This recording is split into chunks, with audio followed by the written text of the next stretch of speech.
Selamat sore teman-teman, jumpa lagi di channel saya. Di sini saya akan memberikan informasi beberapa dari kelebihan penggunaan pupuk organik maupun kelemahan dari pupuk organik ini. Jadi pupuk organik ini harus kita ketahui dulu apa sih pupuk organik ya. Pupuk organik itu adalah pupuk yang dihasilkan dari bahan-bahan organik ya. Bisa dihasilkan dari alam, bisa juga melalui proses pembuatan oleh manusia ya. Walaupun kalau diproses dari pembuatan manusia itu juga berasal dari alam. Nah, hanya bahan-bahannya itu adalah bahan-bahan organik ya. Jadi biasanya yang dihasilkan oleh manusia itu dalam bentuk pupuk yang sudah siap pakai ya, tidak perlu fermentasi lagi atau proses lebih lanjut. Biasanya dalam bentuk padatan atau dalam bentuk cairan. Nah, itulah definisi dari pupuk organik. Di pupuk organik ini kalau yang dari alam itu contohnya itu pupuk kandang, kotoran hewan, kotoran sapi, kotoran lembu, kotoran ayam, maupun sisa-sisa dari pelapukan pohon seperti daun, batang ya, yang sudah melalui proses pembusukan oleh mikroorganisme.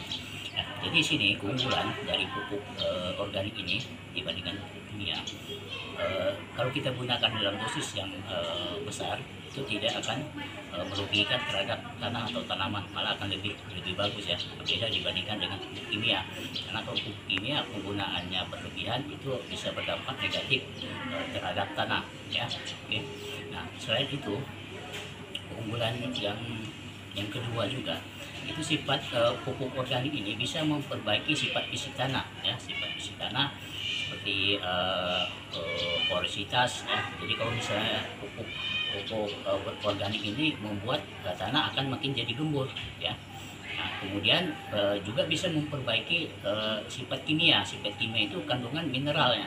Jadi kalau misalnya ada mineral yang nggak bisa terpakai di dalam tanah, itu dengan pupuk organik ini akan bisa diuraikan. Jadi akan sangat berguna bagi tumbuhan yang biasanya tidak berguna akan jadi berguna. Dan yang terakhir itu memperbaiki sifat biologi. Sifat biologi ini adalah organisme yang baik ya, yang berada di dalam tanah yang memang berfungsi untuk menguraikan sisa-sisa bahan organik yang ada di dalam tanah. Nah, itu yang kedua. Nah, kemudian yang ketiga itu dia bisa menghindari tanah tersebut terdegradasi atau penurunan fungsi, mengurangi kesuburan dan sebagainya. Karena kenapa? Karena di sini pupuk organik ini banyak mengandung unsur hara dan mikroba yang positif, yang sifatnya itu akan membantu menguraikan bahan-bahan yang tidak terpakai itu menjadi bisa dipakai oleh tanaman ya. Selain itu dia juga akan menjaga kelembaban tanah ya. Kita bisa bandingkan tanah yang banyak mengandung pupuk organik atau bahan organik itu biasanya lebih lembab ya, lebih dingin ya dibandingkan tanah yang sedikit bahan organiknya ya, biasanya sifatnya lebih keras. Nah, kemudian yang keempat ini pupuk organik ini banyak mengandung unsur hara dan unsur makro ya. Jadi kalau misalnya pupuk organik itu biasanya hanya mengandung unsur tunggal seperti misalnya urea itu hanya mengandung unsur nitrogen, kemudian TSP itu hanya mengandung fosfor, walaupun ada beberapa pupuk seperti NPK mengandung 3 unsur, tapi tidak mengandung unsur-unsur mikro ya. Unsur mikro itu juga dibutuhkan ya seperti Fe, kemudian ada sulfur, ada kalsium dan magnesium ya. Jadi pupuk organik lengkap ya, lengkap mengandung berbagai bahan daripada unsur-unsur makro primer, makro sekunder ataupun mikro ya. Apa itu makro primer? Makro primer itu adalah NPK, nitrogen, fosfor dan kalium. Apa itu makro sekunder itu? Itu kalsium, magnesium dan sulfur. Dan contoh dari unsur mikro itu seperti E, besi, kemudian tembaga, kemudian ada boron, ada klor, dan ada molybdenum dan lain-lain ya. Jadi semua itu dibutuhkan oleh tanaman ya, sama seperti kita ketika kita konsumsi makanan tidak cukup hanya nasi dengan lauk ya, perlu juga seperti misalnya ada sambalnya, kemudian ada pendampingnya ya, seperti misalnya selesai makan kita harus makan buah dan sebagainya ya. Jadi harus lengkap. Ya, begitu juga dengan tanaman ya. Jadi kalau dia hanya dikasih unsur nitrogen atau fosfor atau kalium ya bisa berefek pada kurang produksinya ya. Kenapa? Karena tidak ada unsur pelengkapnya. Oke. Nah, kemudian yang terakhir ya, yang kelima itu pupuk organik ini dia bisa menjaga tetap tanah itu lestari ya, lingkungan terjamin ya, dan juga kalau kita mengkonsumsi tanaman yang berasal yang sebelumnya kita sudah berikan pupuk organik itu tidak meninggalkan residu bahan-bahan kimia yang berbahaya bagi tubuh ya. Kenapa? Karena memang dia bahan organik ini bahan yang bisa diuraikan dengan mudah oleh tubuh. Oke, itu adalah 5 daripada keunggulan dari pupuk organik. Namun di samping keunggulan ya juga kita harus membahas juga apa sih kelemahan dari pupuk organik ini ya dibandingkan dengan pupuk kimia. Jadi di sini unsur yang terkandung dalam pupuk organik walaupun dia mengandung unsur makro dan mikro itu tidak sebanyak ada pupuk kimia atau pupuk anorganik tadi. Nah, seperti contohnya kalau pupuk urea itu mengandung sekitar 5% ya nitrogen, kemudian TSP itu mengandung sekitar 20 sampai 25% fosfor. Nah, organik ini tidak banyak karena dia banyak mengandung unsur-unsur karbon ya. Jadi yang berbeda. Nah, jadi sehingga penggunaan dari pupuk organik ini itu harus lebih banyak daripada penggunaan pupuk kimia. Nah, tetapi itu tadi seperti yang saya sampaikan di awal, semakin kita banyak bukan bisa membuat tanaman tersebut makin negatif ya, tapi malah makin bagus ya. Jadi itu kelemahan yang pertama ya, penggunaan dari pupuk organik ya. Nah, kemudian yang kedua, kita harus menggunakan juga pupuk organik ini dalam jumlah besar. Nah, karena kalau sedikit itu tidak akan memberi efek terhadap tanaman. Kenapa? Karena dia mengandung unsur makro dan mikrona dalam jumlah sedikit ya. Nah, itu yang kedua. Yang ketiga, itu juga harus kita tidak bisa menggunakan langsung. Nah, tidak bisa menggunakan langsung dari pupuk organik ini. Namun kita harus fermentasi atau proses lebih lanjut, karena kalau kita langsung gunakan kita khawatirkan banyak mengandung bakteri atau jamur atau bahan-bahan atau gen yang sangat berbahaya yang masih aktif di dalam pupuk tersebut. Jadi kita harus fermentasi dan dalam betul-betul kondisinya itu sudah siap untuk dipakai atau diserap oleh tanaman. Nah, dan yang ketiga ya seperti kita ketahui bahan organik itu umumnya mempunyai bau yang ya cukup nggak mengenakan ya, seperti kotoran hewan, kemudian sisa-sisa sayuran atau sisa buah, yaitu baunya agak kurang enak. Dan itu merupakan kelemahan dari pupuk organik. Kenapa? Karena kalau pupuk organik itu belum melalui proses fermentasi itu atau sedang dalam proses fermentasi itu tidak akan ada namanya pembusukan, dan pembusukan itulah yang mengeluarkan atau mengeluarkan gas-gas yang ada di dalam bahan organik tersebut, itu yang menimbulkan bau yang tidak enak. Oke. Nah, itulah daripada kelemahan ya dari pupuk organik. Satu lagi, memang pupuk organik ini harus diproses dulu ya, diproses oleh bakteri, mikroba yang ada di dalamnya, baru bisa kita pakai. Jeda kenangan jeda. Ya. Oke, jadi di sini saya akan memperkenalkan pupuk yang sudah saya pakai ya. Jadi tadi seperti yang saya bilang tadi, kalau pupuk organik ini kan harus penggunaannya harus banyak ya. Nah, jadi di sini saya menggunakan suatu produk yang sudah terbukti ya, dan sudah banyak yang menggunakannya, yaitu produk pupuk eco farming ya. Pupuk eco farming ini adalah pupuk yang dikeluarkan oleh PT BES, pupuk organik yang dalam bentuk padatan ya, bentuk padatan atau briket ya, seperti ini contohnya ya, seperti ini warnanya coklat tua ya. dan ini harus difermentasi dulu sebelum digunakan ya. Nanti kita akan lihat video saya yang sebelumnya, itu ada proses fermentasi, jadi tidak sulit.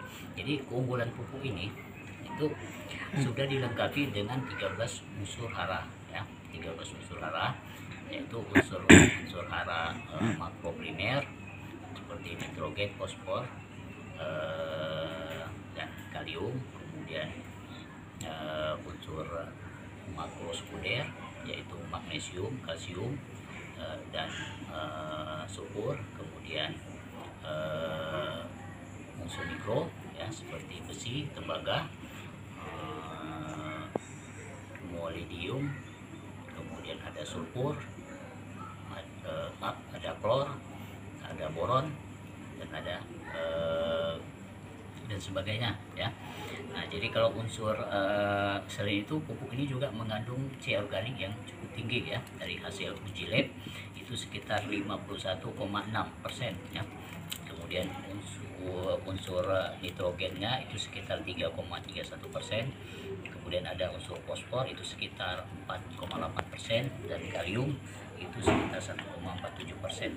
Nah, cuman penggunaan pupuk ini walaupun dia padatan, ini kan nggak bisa kita pakai ya langsung kan, jadi harus difermentasi, dan fermentasinya itu sebenarnya cukup sederhana. Kita bisa menggunakan air tetesan tebu, kemudian air kelapa, kalau nggak ada air kelapa, air hujan pun bisa ya.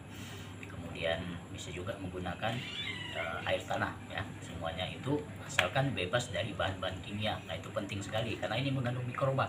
Nah, jadi saya sampaikan lagi keunggulan dari pupuk organik farming ini adalah pupuk ini mengandung mikroba ya. Jadi kenapa dia difermentasi? Karena untuk mengaktifkan mikrobanya ya. Jadi di sini mengandung mikroba yang jutaan bahkan miliaran ya. Nah, itu kalau disimpan di sini dia nggak aktif ya.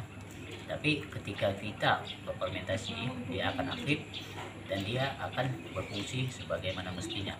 Jadi mikroba di sini yang punya peran itu ada 3 macam ya, yang punya peran mikroba yang ada di dalam pupuk organik ini. Yang pertama, mikroba tersebut yang bisa mengikat unsur nitrogen yang ada di alam ya.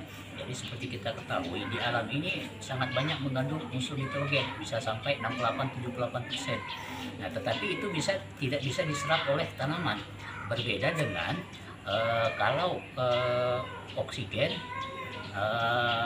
itu bisa diserap, karbon dioksida atau CO2 itu bisa diserap oleh tanaman untuk fotosintesa ya.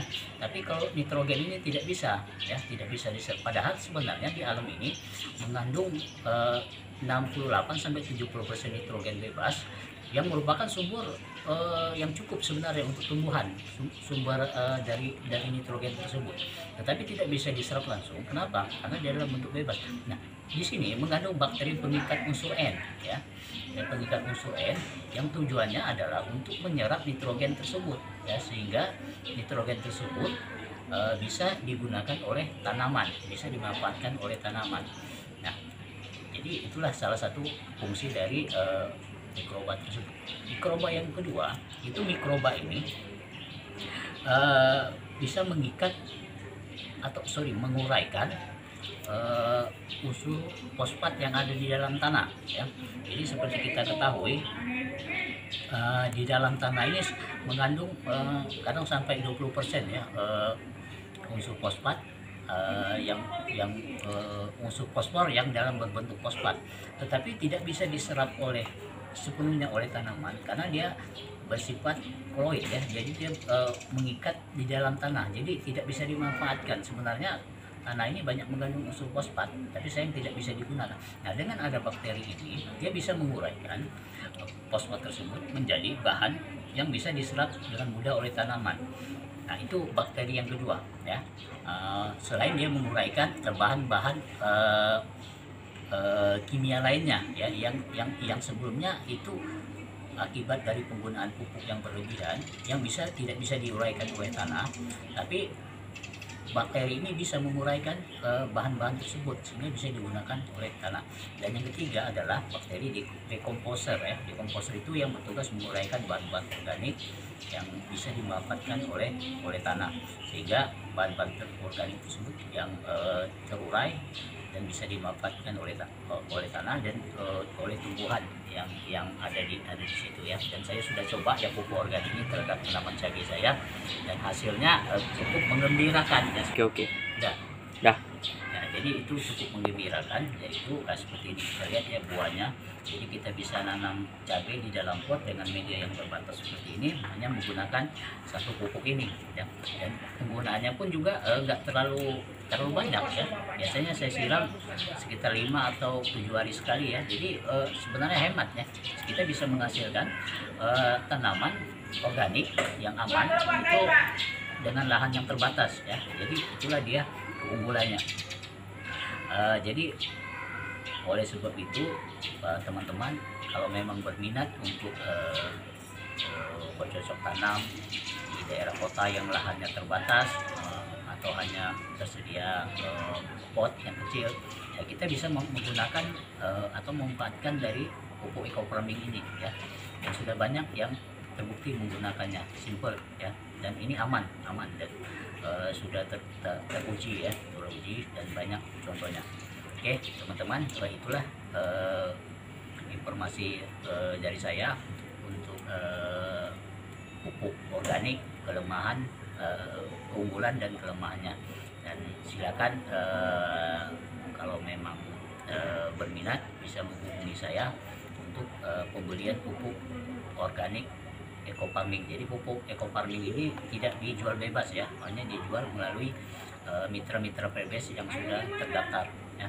Oke teman-teman, sampai di sini informasi saya. Jangan lupa subscribe dan like channel YouTube saya. Kita jumpa di video saya selanjutnya. Oke, selamat sore. Wassalamualaikum warahmatullahi wabarakatuh.